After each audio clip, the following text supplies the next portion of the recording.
You All right. hurt me, brother. Moving on to hour two here.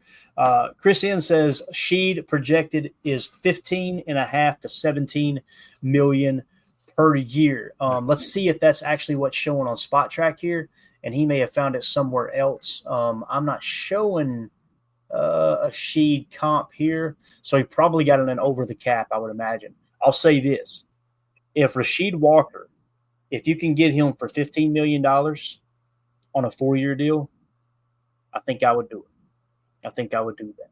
How do you feel about that one? Because that's listen, you're talking about Zach Tom, 20 to 30 million probably per in that ballpark. Rasheed Walker, I feel like he's a great pass blocker and he's a good run blocker in my opinion. That's just based off of the tape. That's not going off of grades, things like that. I want to say he was one of a few. Many times his name kept getting mentioned during the season about he hadn't allowed a sack in so many snaps, or maybe not even at all. I remember seeing that. Did you ever at any point feel like, man, Rasheed's holding us back? Because I sure did. At the beginning of the season when he kept taking penalties, yeah, we got away from that and we were good to go. So you're right. I wouldn't be mad at that if we could get him, because you're gonna have to pay your right tackle. I mean, if we're able to pay a left tackle, which is a prime position on the offensive line, half of what we're paying our right tackle because our right tackle is just that elite, I think that's a screaming deal, because it's not like our left tackle is bad. It's not like he got Jordan killed on the blind side just off not like what we saw last night against those teams. You know what I mean? Like Khalil Mack didn't run the arc on him. I'm not opposed to that, especially if we go into this draft, get a couple of more offensive linemen, move them inside, move them around, get them trained up. Jordan Morgan steps up. I would think as Rasheed at 15 million, more of like a bridge player. If he does tear it up and is deserving of the third contract, all right, no problem. But I would think of it more as a 4-year bridge to get our young guys going. Yeah, and for me with Rasheed Walker, the big thing there is like I'm willing to pay 2 offensive linemen, right? So if you extend Rasheed Walker and you extend Zach Tom, right? You got both those guys under contract. Their new contract will not start to hit until the following year. And at that point, you're probably going to significantly reduce Elton Jenkins' contract, or you're just going to move on outright, right? Because he's kind of getting to that age now. We're getting to that conversation to see if he's going to continue to play at that. So if that's the case, then you're going to be paying those 2 guys. You'll still have Jordan Morgan on a rookie contract. You'll have, like you said, other draft picks. You got Elton, you're paying, right? Yeah, right. So I'm okay with paying Sheed as long as it doesn't get once it gets above or around 20, that's when I start to get a little bit shaky on it. But again, man, I think many people are going to look at how he's played and they're going to be willing to give him that kind of money. Where's how do you get that percentages chart, Clay? Do you remember of what percentage of the cap each player is taking up on your teams? Oh yeah, absolutely. What year would you like to see? I can go get it right now. We can do 24 or 25, I guess, if it moves ahead like that. But I was just trying to see, do they project it out, like who they're going to sign or anything? Just because we were talking, you don't want anybody to take up. You got like enough space to do 3 people over 10%, 3 or 4 people over 10%, and then besides that, you really need to make the rest of your team work. This is how 2025 is laid out, right? Now, I don't expect us to throw the book at any of these guys that are set to be free agents this year, right? Nobody's going to get a crazy contract. So you've got Jordan Love at 10.8% of the cap, Rashawn Gary at 9%, Jair Alexander at 9%, Kenny at 7%, Xavier McKinney at 6%, Elton Jenkins at 6%, Josh Jacobs at 4%, Keyshawn Nixon at 2%, and then everybody else is in the 1%. Dude, that is screaming deals. You're telling me we've got what's that? 30, 10, 40. I mean, we're like right around 50, just shy of 60%, maybe. I mean, most teams are probably maxing that out, pushing 80% of their team in those top 10 players. That is so efficient from the GM money, Russ Ball, all of them. I think that's just kind of what we have to keep in mind moving forward, though. If we're going to sign these guys, if the cap hit, whatever the number is, it works. But as long as we can keep that percentage working in our equation, I think that's so key. Yeah, no, I think it is too, man. And again, it's going to come down to how these guys play. It's so quickly we change our minds, right? It just takes one bad. You're like, okay, boy, we dodged a bullet. We would have been overpaying there. But yeah, I mean, this looks really. Look at Zach Tom. Look at Zach Tom right there at the side of Ron's name there. He's at what's that? 3 million, 3.3 million, 1.2%. If Ron's thinking Tom's at 27, 28, he's going to be dropping in, right behind Jordan Love, Rashawn Gary, 9-ish%. So I think that's just something we got to keep in mind, especially when we're talking about all this money we have in free agency to work with, right? And that's the other thing too. Like people who see that number and go, "Whoa, that's too much. That's too much." Penei Sewell got 28. Right. Now, if you're saying that Zach Tom isn't as good as Penei Sewell, I probably agree with you. But again, you're talking about a year and a half, 2 years later, that cap number is just going to keep going up. Like his value, that number raises every year. So even if he is considered slightly, not to the level of talent that Sewell is, he's probably going to get somewhere around that number right there, like Ron was saying, 27 to 28, something like that. And again, that's average annual value. That doesn't mean that's what the cap hit's going to be because cash over cap and all the things we constantly talk about here. So, but our top 8 players take up roughly 56%. That's it. Yeah, half of our roster is open up. It's open up to just $1 million contracts across the board. Let's go. Let's show stark contrast here. Let's go to the Browns. Look at this. Please. Look at Deshaun Watson, bro. 26.5% of the cap at 72.9. Dude. Absolutely. Name a random team. I mean, I don't care what the team is. Just name a random Arizona Cardinals. All right, let's go to the Cardinals. Easy to find there. 16.5% for Kyler Murray. All right. Other than that, they're not really paying anybody nothing crazy, right? I like that. That's not terrible. Okay. Right. Let's see how the Lions are structured. That's the team that's kind of running the North right now, right? Goff, 11.8. Taylor Decker, 8.4. Frank Ragnow, 5%. So people we're talking about Penei Sewell, right? This is what I mean by, when will the contract kick in, right? In 2025, this year, it's only $9.5 million, okay? It's Penei Sewell's cap hit at 3.4%. Mm-hmm. If we go ahead to 2026, Penei Sewell jumps to 9.5% at $28 million cap. Look at how much their whole roster changes from 25 to 26. I mean, they get themselves into a pickle. Amon-Ra's got to get paid. Penei's got to get paid. That's crazy. I mean, we've had like 4 or 5 people before we even hit 30%. We had 8 people in the top 50%. These teams are pushing that. I mean, they're like 6. All right. And here's the key, too. You see Goff at 23%, right? But watch this. If you go to the structure of his contract, right, and it's going to zoom out a little bit, I'll tell you guys what the number is. In 26, he jumped to whatever it was, 24%, right? Yep. Let's look at how it's attached here, okay? His cap hit in 26 is $69.6 million, right? Look at his base salary, $55 million. You're going to see that get restructured. They're going to restructure that where they're going to convert some of that salary to signing bonus, and they're going to lower that cap number. Mark my words. If they keep him on the roster, and they have to because the dead cap attached, basically if they cut him in 2026, they're only freeing up $6 million. They're absorbing a dead cap hit of $63.8 million. So just keep that in mind. Bates here said, can we see the Eagles? Let's take a look. Let's go back to 25, and let's go with the Philadelphia Eagles here. Zoom it back in real quick. Yes, sir. Absolutely. Oh, so with the Eagles here, Jalen Hurts only 7.9% of the cap. Wow. Right. A.J. Brown only 6.4% of the cap. Lane Johnson 6.3%. Josh Sweat, who will not be on the roster, is still going to be allocated 5.9% of the cap, even though he's a free agent. That's those voidable years we're talking about, right? So I mean, they pushed it out. They got a ring. Yep. It worked. And I'm telling you, there are Packer fans that claim to be salary cap gurus that scoff at this, and that's so irresponsible. The Rams freaking did it, and they got a ring. Yep. Philly did it, they got a ring. Once you enter that window, it's time to, all right, boys, let's put up or shut up. Let's go get this thing. And then you back up and reset after you get a ring. That's what the teams are doing. So that's kind of the blueprint right now for sure. If we go ahead to 2026, though, let's see how the Eagles change here. Now you're seeing Jalen Hurts jump up to 10.8 with a $31.9 million cap hit. Mm-hmm. A.J. Brown is at 7.9% with $23.4 million cap hit. So that would be A.J. Brown would be our Romeo Dobbs if we re-sign Romeo Dobbs. You see what I'm saying? Is Romeo Dobbs A.J. Brown? Hell, I'm going to say no. Yeah. Not even close. And that's why you look at the previous year. Hey, it worked, right? They pushed it out. Now they're going to have to pay on the end here. They're going to have to reload that team with some younger talent. They're using up a lot of their percentage in players there. I mean, it's at some point you got to pay the people you have.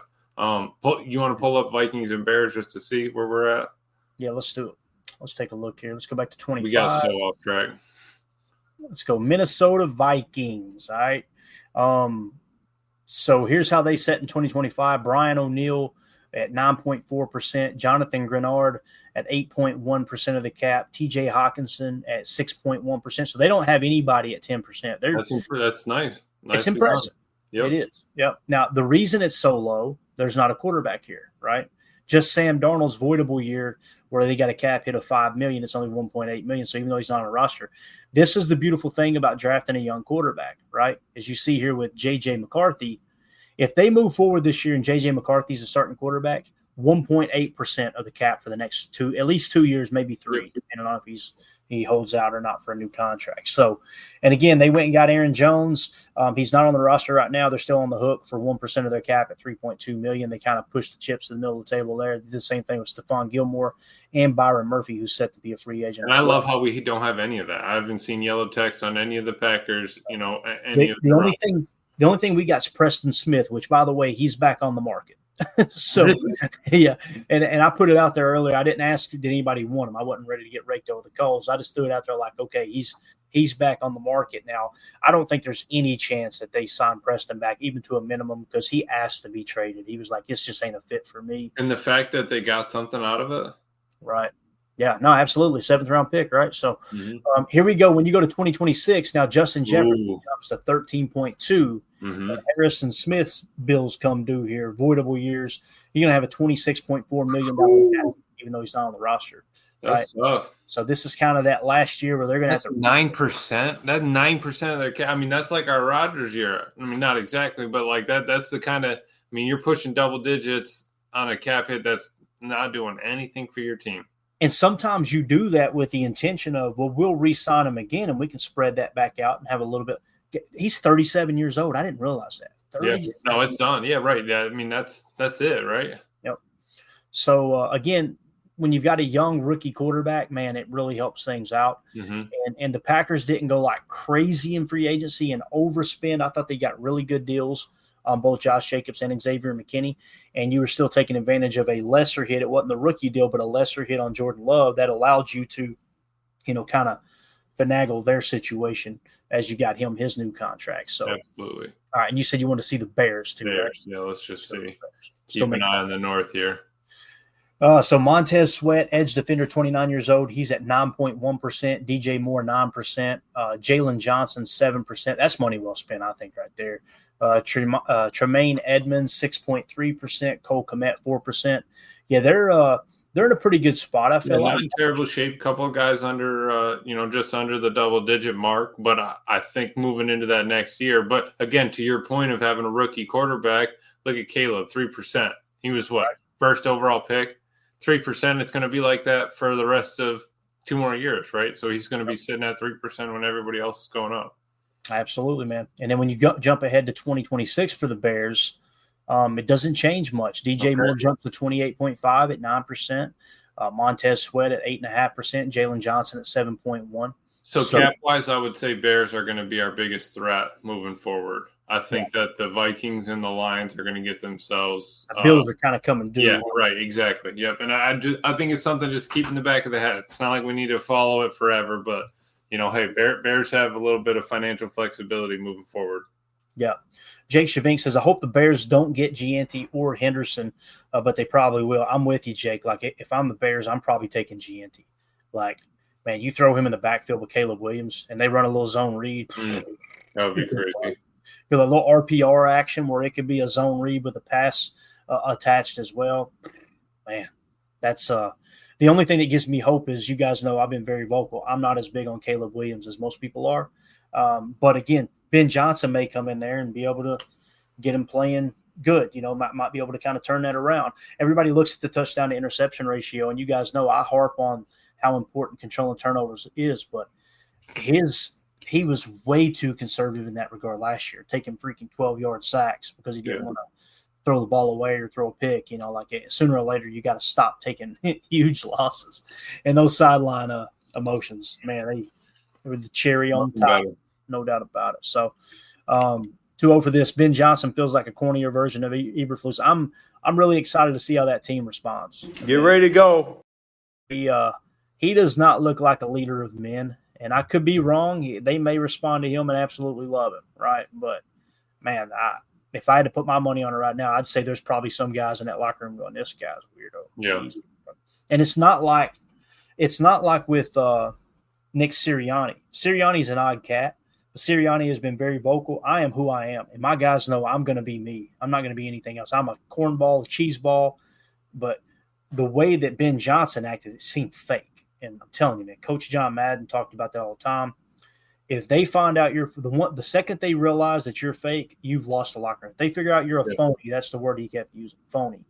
They're done, right? And of course, Duval. We got him on deck this year. It's going to be fun to see those sideline reactions down there in Jacksonville. So, as Fred McFarley said there. Any other team you want to look at here, Emilio? I love talking Cap. Pull up the Cowboys. We got to check out what Jerry's doing with his money situation. What's going on, Jerry? There it is. Dak Prescott, 23%. Oh my God! And this is 26. To be fair, that's 26. So in 25, it's 32%. It literally made it worse. You're telling me 45% of their cap is between Dak Prescott and C. So we have. All right, we had 8 people on 56% of our cap. The Cowboys are pushing 2 people on 45% of their cap. 2 people. That's crazy.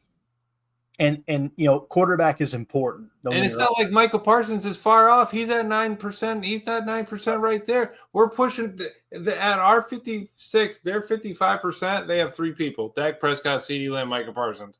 Is that the 5th-year option on Micah? Am I thinking right? I think so. Let's look real quick. I think that is a 5th year. Yeah, that's the club option of $24 million. That's what you're talking about with an edge defender. And he was a high pick, if I remember correctly. Yeah, he was I want to say he was 11th or something, 10th, 11th. And so that plays a much bigger role there. But yeah, that's where with Micah Parsons, what I always talk about with the 5th-year option. Now, they can spread that money out if they want to. We did that with Darnell Savage, right? You could tack on some voidable years and still try to put the structure of a new contract together and kind of worry about it as you go along. But, that's now, Micah, I'm okay with that.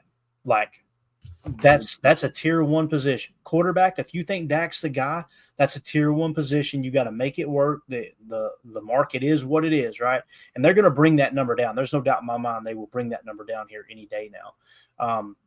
CeeDee Lamb, though, this is what I'm talking about, guys, with a wide receiver.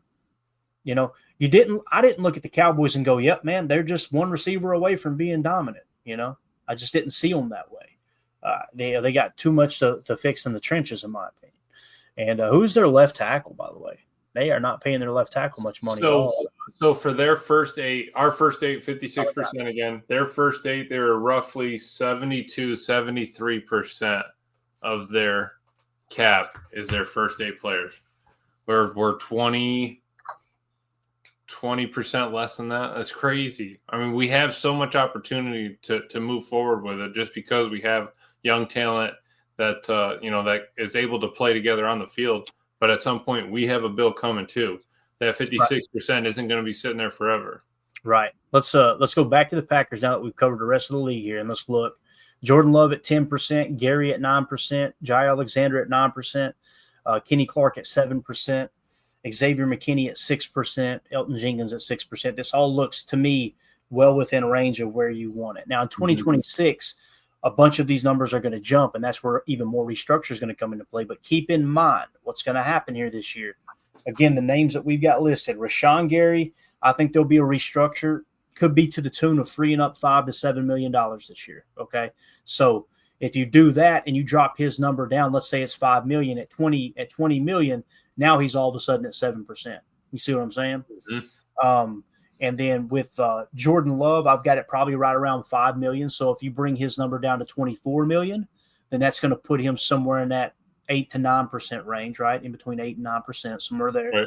So that brings that down a little bit. Jair Alexander, I've got them potentially saving $8 million on a restructure with him if he is on the roster. If that's the case, you bring his number down to, let's call it $19 million, right? Then that's going to put him somewhere in the 7 to 8% range. You see what I'm saying? These numbers are going to get adjusted, and guys, it's going to happen pretty soon. It's going to be probably between the 20th and the 25th is when we'll start hearing rumors, or you'll just hear so-and-so restructured, and we'll kind of keep up with everything as we go through that in the offseason for sure. Elton Jenkins is another one. I've got them potentially saving somewhere around $5 million. Realistic numbers. These aren't like maximum numbers. These are realistic numbers. If they decide to restructure him, you could see his cap hit drop down to somewhere between 12 or 13 million, right? Xavier McKinney, I've got roughly 5 million, so his could go down to somewhere around 12 million. Kenny Clark, I've got 3 million. His is very, very interesting, right? That's what I was talking about. Next year's where you could save a boatload of money with Kenny, unless you want to do a June 1st and split that up. Right. You could save a little extra, but I think if they keep Kenny, they're going to shave at least 3 to 4 million off, maybe more. But yeah, like Jake says here, Kenny at 7.4%. Yeah, guys, he's grading out as one of the worst defensive linemen in the league. And this is no surprise to anybody who watches our show, because man, we talked about it. It was like going into last year, I was saying, I don't want to re-sign him. I think Kenny's a great – how many times I say to me, Kenny's a great dude. He's a great leader. Teammates love him, but, man, he just ain't it. And then, bang, Goody gives him – you know, it's like, oh, gosh. What do I – I'd love for him to retire a Packer.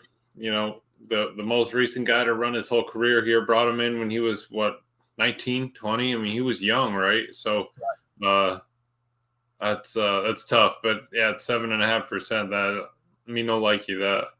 Yeah, no doubt. And then Josh Jacobs, I'm saying you could probably free up about $2 million there if you wanted to. I don't know if they will. And whether they spend this money or not, guys, the whole purpose is if you free that much cap space up this year, and it's to the tune of converting, base salary and roster bonus to signing bonus, a good portion of that, probably half of that, is going to be, money you can roll over from a sense of, you're going to be trimming that cap hit, not to kick it down the road. Some of it you'll kick down the road and you'll reallocate throughout future years. Right. But you're actually going to be freeing up cap space that will roll over. So that's why in 2026, it's going to look much different than the numbers you see here, where Jordan jumps to 12.2 and Kenny jumps to 10.6. Mm-hmm. But look at Kenny here.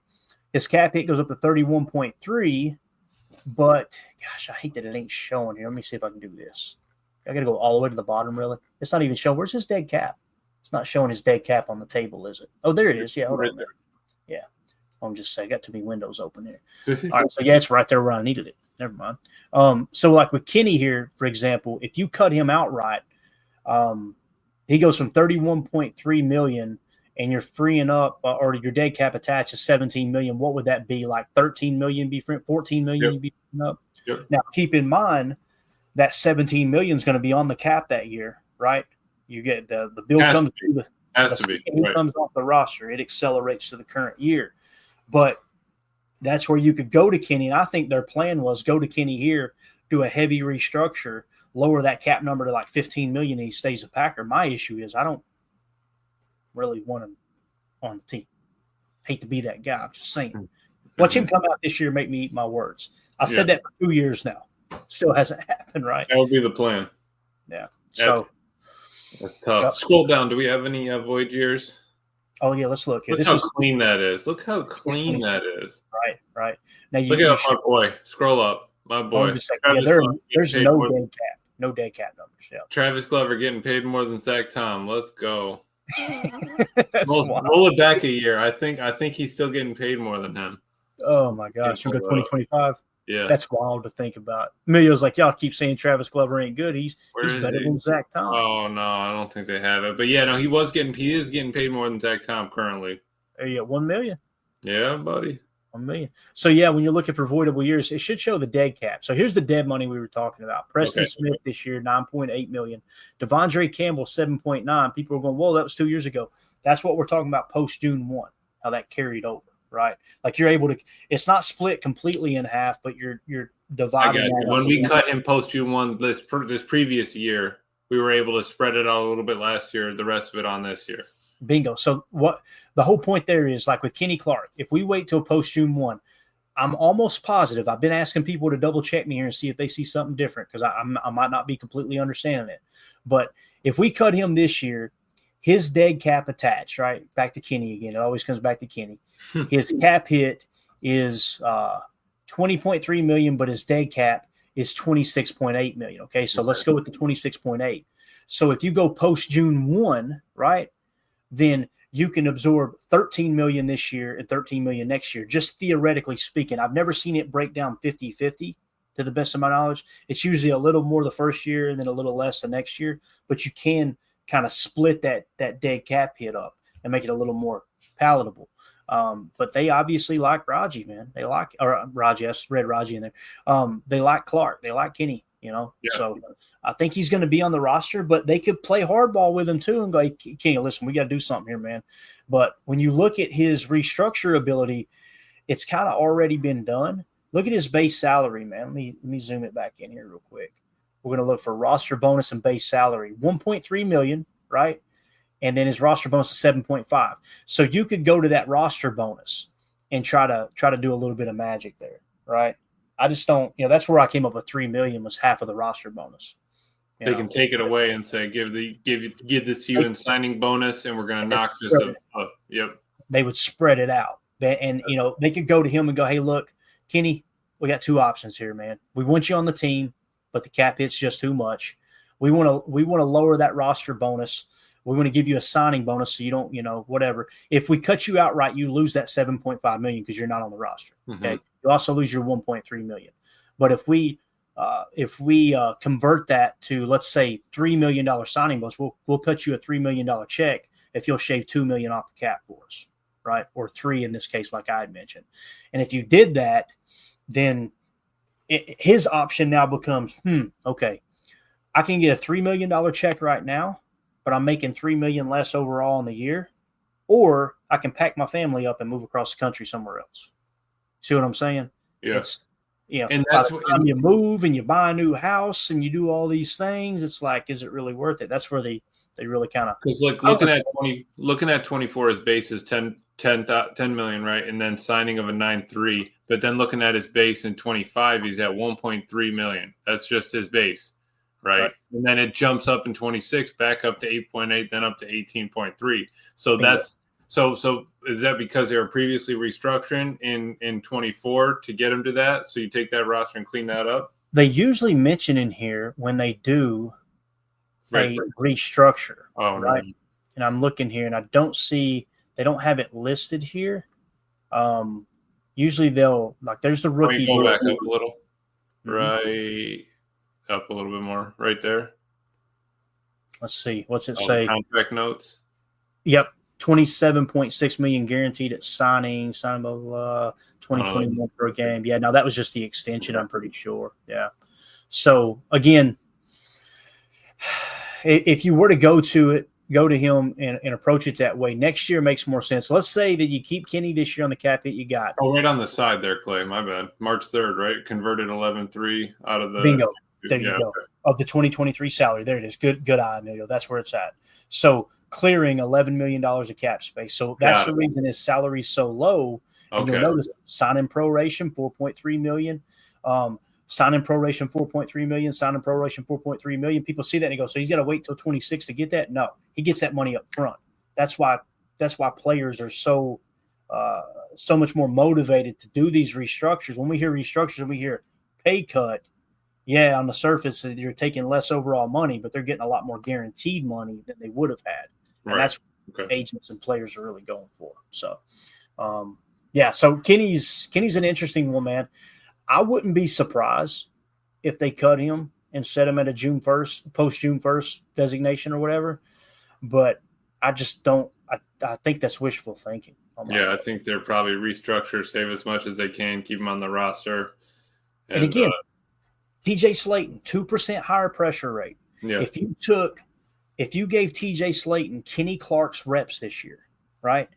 And now, does TJ Slayton, does he have the stamina? Does he have the physical ability to be able to withstand? Injury protection, all that. because listen, we've been raking Kenny over the coals, right? And some people would say rightfully so. But the reality of that situation with Kenny is he played, let's see, 62.6% of the snaps. That is higher than anyone else on defense on the defensive line. So with TJ Slayton, he only played 38%. So you're talking about doubling, damn near doubling his snap count. Can he handle that? And that's the things that in our Madden world of 2025, right? We're going, yeah, I'd rather have him out there. The coaches are looking at him going, this guy can't stay out there that long. He can't. That brings us back to that move up draft and when we were able to get Mason Graham. I mean, could you imagine? Well, I know we were talking. We thought it was going to be hockey line. I'm glad you pulled that number. I thought it was going to be more 50-50, man. 60, 70% for a 3-tech that could be producing at that level. At some point, Kenny's going to have to drop those numbers. Not that, if he's still on the team, if he's off the team, whatever, he's coming up on age. That's going to have to be replaced at some point. I think that's so huge to pay attention to. Those snaps have to be replaced. And when we were talking about doing that trade, immediately in your mind you go, why don't we throw Kenny in that trade, right?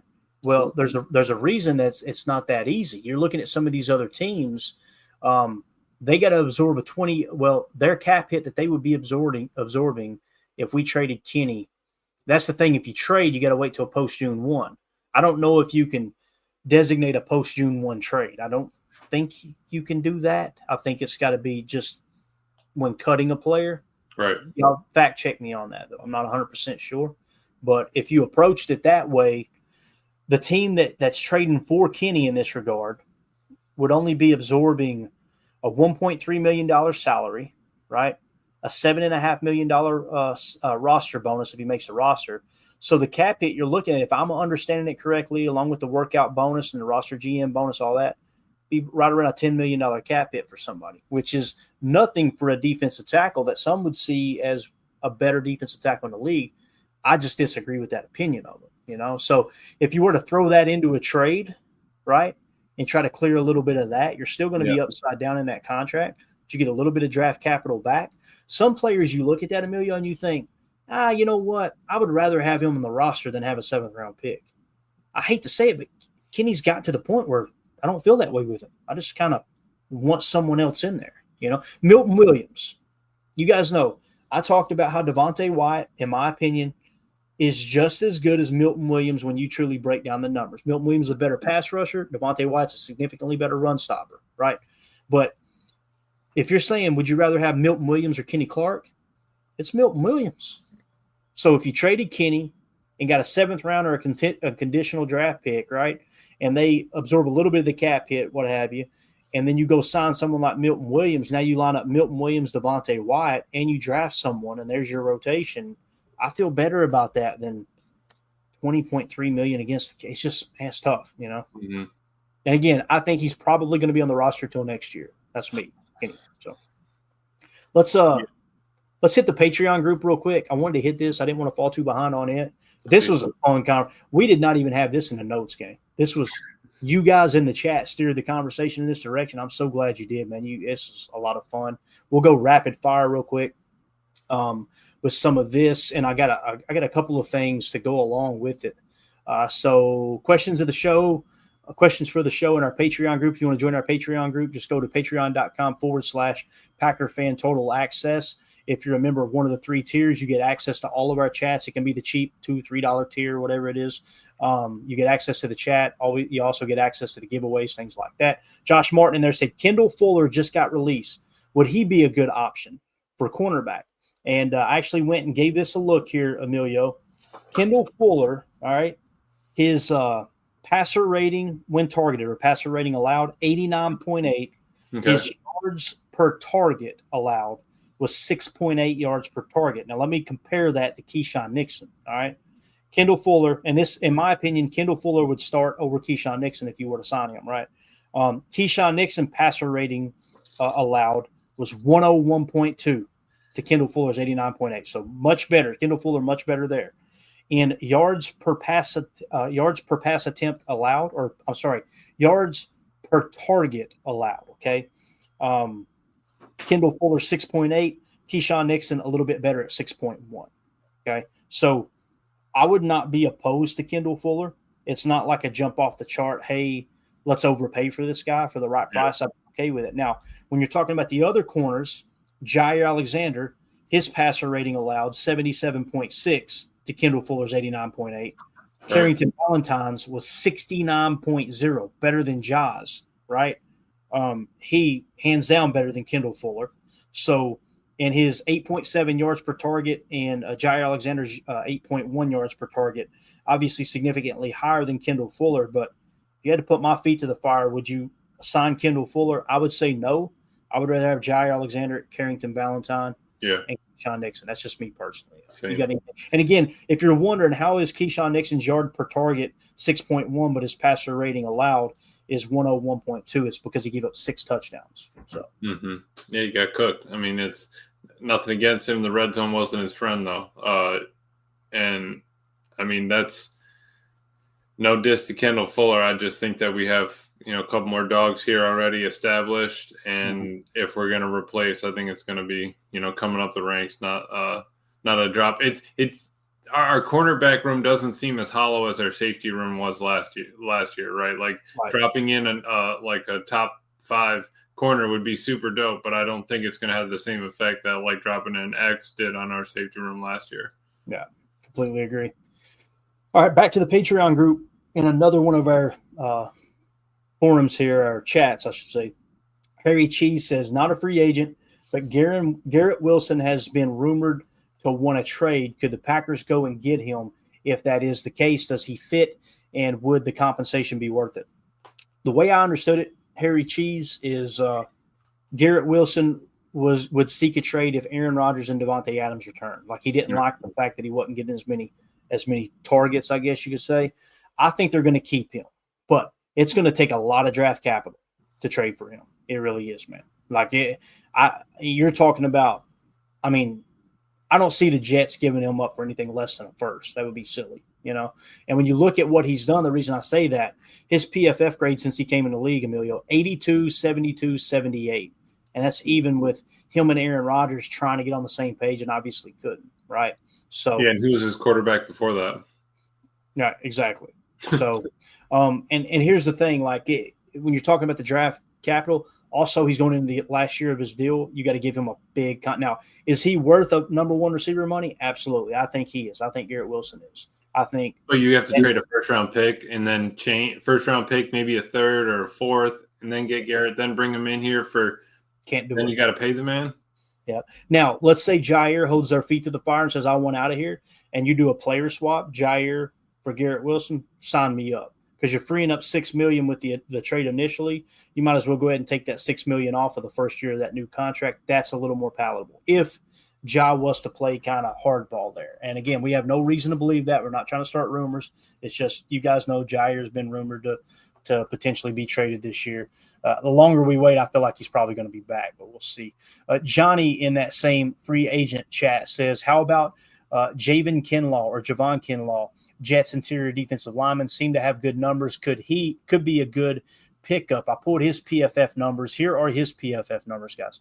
54, 50, 31, 53, 53. So he's consistently under 60%. Right. Now, again, I didn't have time to look at his like pass rush and all that stuff. If I could do it real quick here, I think I've got, if this tab don't freeze on me, let's see what happens here. Here we go. Kinlaw. Quarterback pressure percentage, 6.9%, right there where Kenny's at. And his run stop rate, he had 30 stops on 282. Yeah. For me, it would be a no, Johnny, just because it kind of feels like what we've already got here now. So I feel like that would kind of be like when we brought in Jaron Reed, and then he got some burn, and then he's gone right back to Seattle or whatever. Okay. Yeah. I think that we just have too much potential sitting on the sideline and trying to come up in the ranks, that for us to go out and get somebody, it has to be an X or a Jacobs kind of guy, unless you're just filling replacement players. Absolutely. And the other news of the day, I'm just going to mention this real quick, and we'll get out of here. I don't want to keep Emilio too long because it is Valentine's Day. Luke Getsy officially back with Green Bay. We talked about it for a while. He's been in the building for quite some time. Now official, Tom Pelissero tweeted out The Packers are hiring Luke Getsy as senior offensive assistant in 2 previous stints in Green Bay. Getsy was a part of 5 division titles, and Aaron Rodgers won 3 NFL MVPs. Now a valued assistant reunites with Matt LaFleur. So Luke Getsy is back in Green Bay. I know some people are lower on him. I don't think this is a bad move. If it was he's the OC, I'd feel a little different about it. But you're just getting another guy back in the building who's familiar with Matt LaFleur. It's obvious he and Matt LaFleur put together a pretty damn good offense together, albeit I think he might have been the quarterback's coach at the time or maybe just an assistant. He was never the OC, I don't think. But, yeah, I just wanted to mention that. That came down the pike earlier today. So you can't hide the fact that there were 5 division titles and 3 MVPs with him. I mean, it's not like he could have had the direct impact. You know how much Rodgers liked him, but I think that's super important. We've talked about it. We need to bring in some extra guys just to give extra years, bounce ideas off of. You can't just be in a shell or bubble by yourself. Yeah, definitely. And then, of course, the Jacksonville Jaguars today, they completed an interview with John Eric Sullivan for their general manager position. You guys know this is one of Goody's right-hand men in the front office. Sucks if he's going to go. Hopefully he stays put so he don't have to put up with that knucklehead down there that you guys know. He'll be listening to this every day. Duval. I hope Matt LaFleur sends that to John Eric Sullivan, I don't know, about 6 times tonight. Like, hey, bub, think about this. Mm-hmm. That's what you're going to be working. I mean, this is what you could have. 65%. 65%. That's what we Exactly. So John Eric Sullivan may get poached. Just wanted to mention that. We got a couple other play. We talked Kendall Fuller, a tight end, Durham Smith, or Smith, however you say his name, hit the market today. PFF grades 43 and 53. No, thank you. Preston Smith back on the market. In 2023, a 70.5 PFF grade, 2024, 64.2. Again, the Packers, he wanted traded because he didn't fit Hafley's scheme. I don't see that happening. Other than that, I think we're pretty well caught up, Emilio. Any parting thoughts here? No, man. I think it was a really fun dive to get into those numbers a little bit. I think it's just cool looking at the percentage. You think about, the Cowboys are at 30%, 20% with Dak. Jordan's at 10. Cardinals were at 15-20 for Kyler, but then they were squared away the rest of the way. I think it's just kind of like you got to chase those numbers, figure out where your even spot is, see where you can, give yourself a little cushion. That way you always have a little potential to grow, but you do need to hammer out those numbers. No, everybody kind of has to have their spot, right? You got a manager, you got a laborer, you got a salesman, all those different things still kind of come into effect on the field there. Everybody's not going to be a superstar. Everyone's not going to have that Madden X factor, right? So you need to be able to play with what you have and save kind of a little money for spending and be able to get it done with cheap contracts too. Yeah, definitely. Last comment here. We had it marked earlier in the show. I didn't mean to ignore it here. Mr. Jass. This is Mr. Jass in the comments. Also known as Hugh. We'll just leave it at that. Love the name, by the way. He says, Clay, is Harlan County anything like in the show Justified? And also, do you know Boyd Crowder? I do not know Boyd Crowder. I'm assuming that's an actor in the show. If you guys look at the intro to that show, it shows a smokestack right off the bat, and it's kind of the camera's rolling through a town. That's called Lynch, Kentucky, Lynch. Do with that what you will. That's about 2 minutes down the road from my childhood home where my dad still lives. It's trying to sum it up real quick here. Opioids took over in the late 90s, early 2000s real bad. It was the opioid capital of the world, is what Newsweek said. As a young guy graduating in the year 2000, I started getting mixed up with that stuff. And luckily, you guys heard about my brother passing away this year, and I'm trying not to get emotional because this is why my brother meant so much to me. He moved to Knoxville. We grew up pretty, for lack of a better word, I don't want to say we were starving or anything like that. My brother had it a lot worse than I did. He's quite a bit older than I am. He's more of a dad to me than a brother, really. He kind of took me under his wing.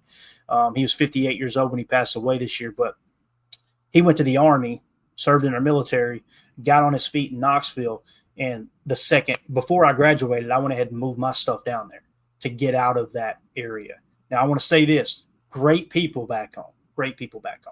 But the way it is today compared to how it was when I was a kid, it's went downhill big time. And it's not to the fault of the people there. It's how Big Pharma and the medical community they took advantage of people back home and forced the opioids and they lied about how they were made. There's a lot of stuff we could get into. I've researched it because I won't get into too much detail, but family and friends overdosing has been just about every year, it seems like, for me. So, but yeah, that's why my brother meant so much to me, is he got me out of that situation. So is it like it is in the show? I haven't watched the show much. People always bring it up. It sounds like it's kind of a modern day Western type thing. A lot of people went missing back there. We'll just leave it at that. All right. And obviously Hollywood's going to glamour things up. That's all I got for you, but appreciate you asking that. Hopefully that answered your question there, Mr. Jass, also known as Hugh Jass. Love the name, but yeah, again, that's my brother was just, man, he's my hero. Saved my life. There's no doubt in my mind. So absolutely. All right, Milio, appreciate your time, brother. And we'll see you guys in the morning for Good Morning Lambo at 8:30 a.m. Central. And you tell Jordan thanks for letting you cut away and hang out with us tonight. Will do. You got to tell Mandy the same. Absolutely. She's still down there asleep on the couch. She's good. So, we'll see you guys tomorrow morning. Thank you all so much for hanging out. Have a great There we go. Bye, guys.